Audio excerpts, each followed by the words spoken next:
నువ్వు ఎలా చెడిపోయావు అన్నదానికి సమాధానం కాని ఎలా బాగుపడతావు అన్నదానికి జవాబు కాదు.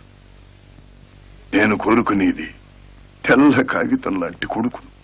అలా నువ్వు మారి తిరిగి వచ్చే వరకు ఇంట్లో స్థానం లేదు.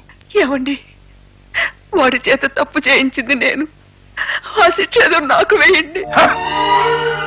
ఒక తల్లిగా కుటుంబ గౌరవాన్ని కాపాడుకోమన్నావే గాని తప్పు పని చేయమని దీవించి పంపలేదుగా. యుద్ధంలో శత్రువులకు భయపడి తెల్ల జెండా చూపించి ప్రాణం కాపాడుకున్న వాడికంటే దేశం కోసం తన ప్రాణాలు పోగొట్టుకున్నవాడే గొప్ప సైనికుడు. అందుకని ఉన్న ఒక్కగానొక్క కొడుకుని ఇంట్లోంచి వెళ్ళిపోమంటే ఎలాగండి? వెళ్ళిపోమని నాన్నగారం లేదమ్మా. ఆయన కోరిక ప్రకారమే తెల్ల కాగితంలా తిరిగి రావడానికి ప్రయత్నిస్తా, లేదా తెగిన గాలిపటంలా కనుమరుగైపోతాను.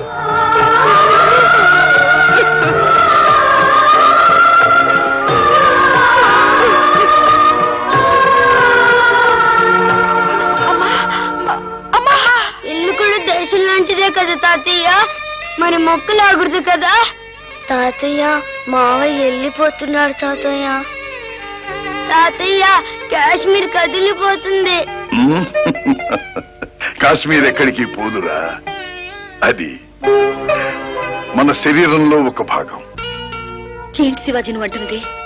ఇల్లు వచ్చేసావా? అవును హేమ, నన్ను చూసి మా నాన్నగారు సంతోషపడాలి. మంచి మనిషిగా మారినప్పుడే మళ్ళీ నేను ఇంటికి చేరుకోవాలి. నా కోరిక కూడా అదే శివాజీ. మా నాన్నని మాయం చేసి నన్ను స్మగ్లింగ్ లో ఇరికించారా రాక్షసులు. నీ వల్ల మా నాన్నని కలుసుకోగలిగితే అంతకన్నా నాకు కావాల్సిందే ఉంది. తప్పకుండా హేమ, నాలో ఈ మార్పుకు ఓంకారం పలికింది నువ్వు నాకు సహకరిస్తే ఆ స్మగ్లర్ నాయకుల్ని బెగ్ చేసేస్తాను. కమాన్.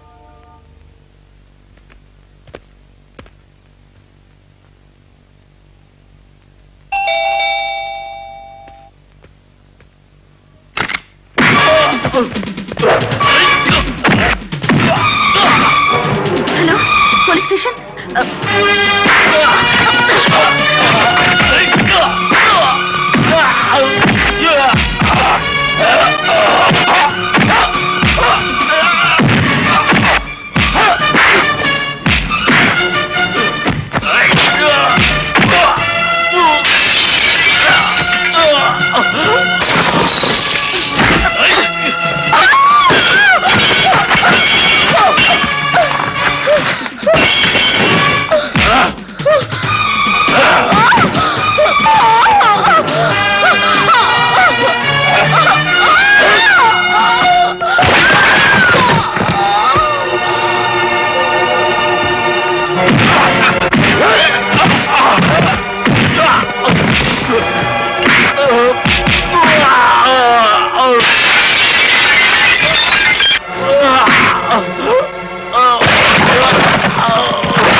అప్రూవర్ గా మారి కోట్ల రూపాయలు ఖరీదు చేసే వస్తువుల్ని ప్రభుత్వానికి పట్టించినందుకు శివాజీని నిర్దోషిగా విడుదల చేస్తూ నిందితుడు సోమేశ్వరరావు మీద case proceed అవ్వవలసిందిగా ఆదేశించడమైనది.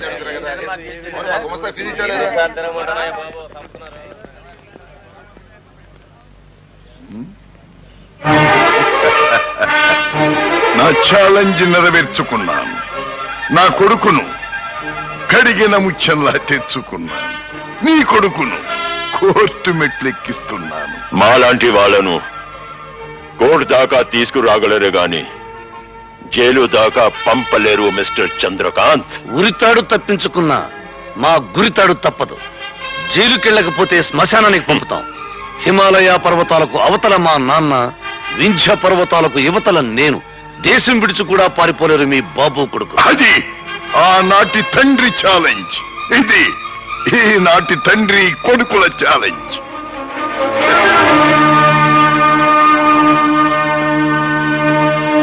Sister sister sister అయ్యో నువ్వు ఇక్కడున్నావా?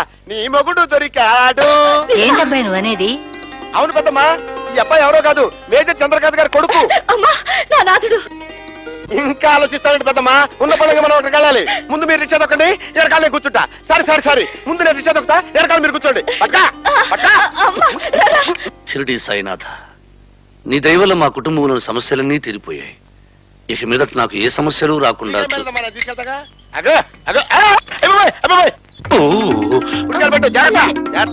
అమ్మగారు రండి, ఏం పర్వాలేదు. ఓ నాయను, తల్లి కూతురు ఇద్దరిని తీసుకొచ్చాడు. ఏం చేయరా భగవంతుడా? శివాజీ గారి ఇదేనా? మేజర్ చంద్రకాంత్ గారి ఇల్లు కూడా ఇది కాదు. నువ్వు అర్జున్ వెళ్ళిపో. గోయిందా.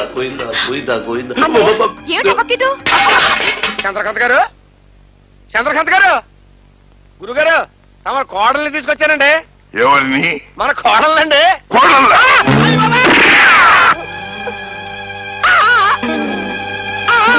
రాత్రికి వెళ్ళవా?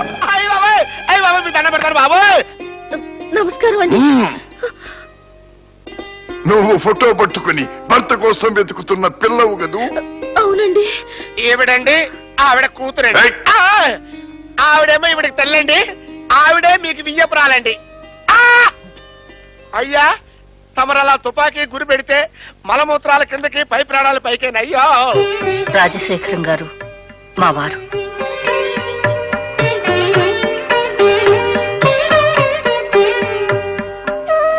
అలాగా? ఈ అమ్మాయి మెళ్ళలో తాళిపట్టు కట్టింది ఎవరో కాదండి, మన అబ్బాయే. ఏమిటి, నీ మెళ్ళ తాళిగట్టింది మా అబ్బాయా? శివాజీ దేవుడు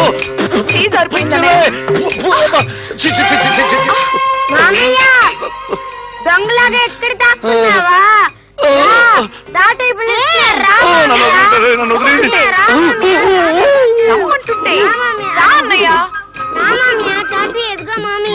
ఏమిట్రా నువ్వు చేసిన పని?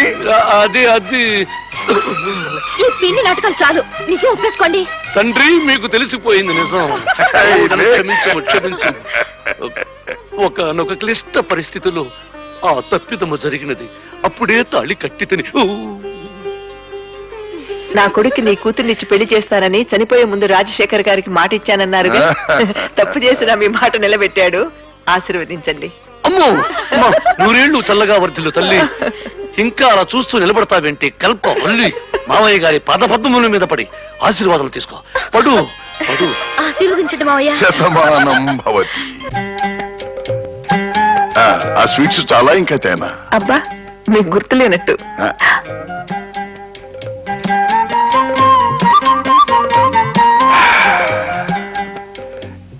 ఎప్పుడు లాంగ్ ఎగో జరిగింది మన శోభనం. మళ్ళీ ఫ్రెష్ గా జరిపిస్తే గుర్తు పెట్టుకుంటాను. అబ్బా చాలా ఊరుకోండి. అవతల కూతురు పెళ్లిడికి. కూతురు పెళ్లి, అమ్మకు శోభనం. విచిత్రంగా ఉంటుంది కదా.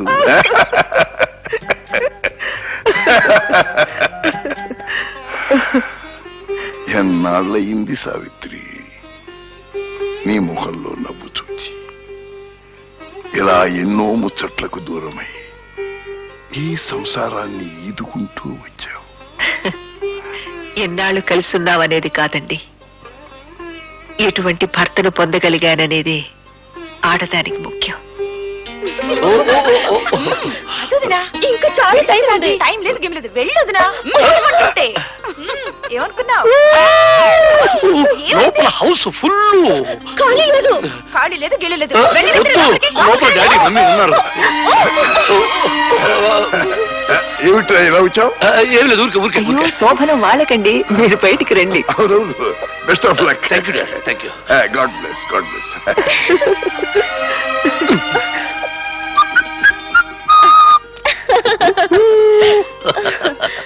సీత, అదిగో వెండి గ్లాసులో పాలు. గుక్కిడి నువ్వు తాగి గుక్కిడిన్నర నాకు ఇచ్చేసే. మీ మీద నాకు డౌట్ గా ఉంది.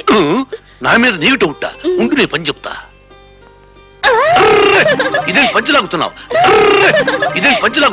లైట్ ఆర్పడానికి వెళ్తుంటే. ఫస్ట్ టైం ఫస్ట్ నైట్ పారిపోయారు, second time first night hand ఇచ్చారు. ఇప్పుడు ఎక్కడికి పారిపోతారు? పంచ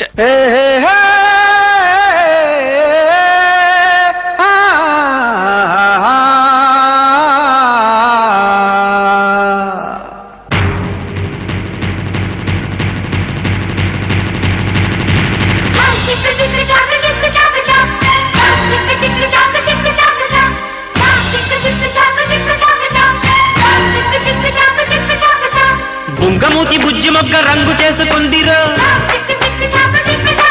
దాని కొంగుతాటు వంగి నుండి లొంగ తీసుకుందిరో రేకు రెపరెప సరి చేసి రేయి పగలు గురి చూసి రంగరంగ వైభవంగా రంగరించుకుందాము రావా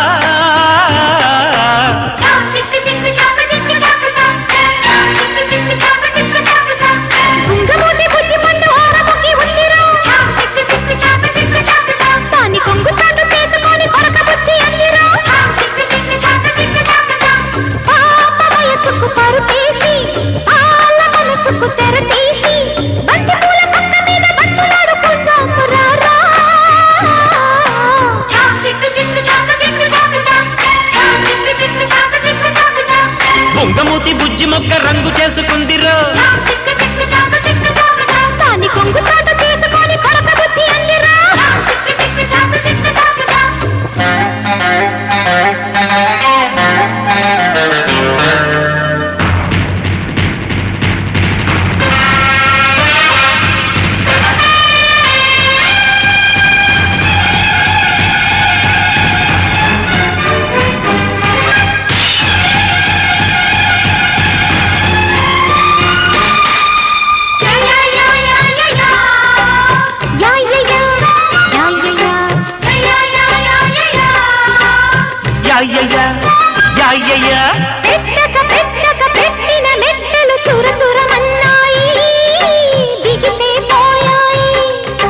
పట్టక పట్టక పట్టిన కమ్మలు కరకరమంటున్నా కళ్ళనే తెచ్చాయి ఒకే ఒక ఆరాటం మరెందుకు మోమాటం విను విను నా మోజు అదే పని రోజు చిట్టి గాజులు చేతికియ్యవా జాజి పూల పక్క మీద జారకుండా వేస్తాను భామా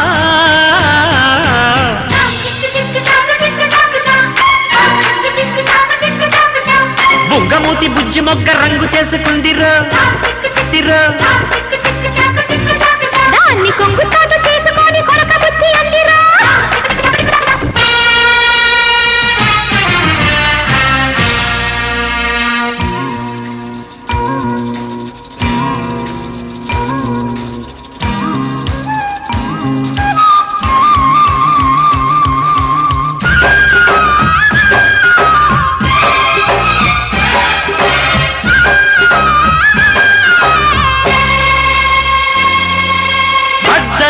ఇద్దరి సిగ్గుల మధ్యన సొగసులు చూద్దామా వరసలు వేద్దామా పట్టిన ఇత్తడి పుత్తడి చేసే మొగుడే దొరికాడు ముడుకులు కోరాడు వయారికి ఏనాడు ఉయ్యాలలు ఊపాడు చిన్నోడికి నీ చూపు సయాటకు ఎన్ని వింతలో పాల పుంతలో వెన్న ముద్దలిచ్చుకున్న వేడి ముద్ద పెట్టవయ్య మావా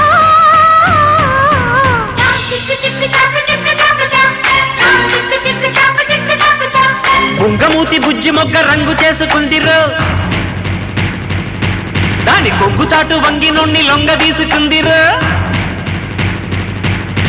బుంగమూతి బుజ్జి పండు ఆరముకి ఉందిరో